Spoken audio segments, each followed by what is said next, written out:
ಉತ್ತುಂಗದಲ್ಲಿ ಉರಿಯೋ ಸೂರ್ಯನೇ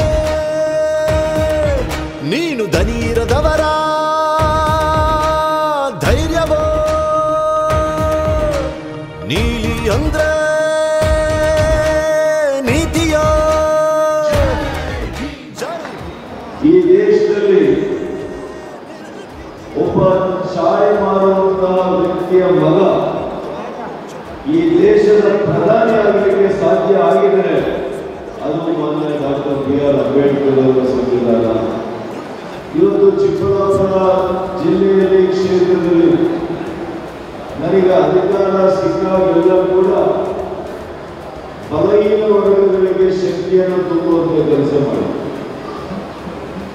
ಶಾಸಕನಾಗಿದ್ದಂತಹ ಸಂದರ್ಭದಲ್ಲಿ ಸುಮಾರು 2,500 ಎಕರೆ ಜಮೀನನ್ನ ಬಲಹೀನ ವರ್ಗಗಳಿಗೆ, ಪರಿಶಿಷ್ಟ ಜಾತಿ ಪರಿಶಿಷ್ಟ ವರ್ಗದ ಬಡವರಿಗೆ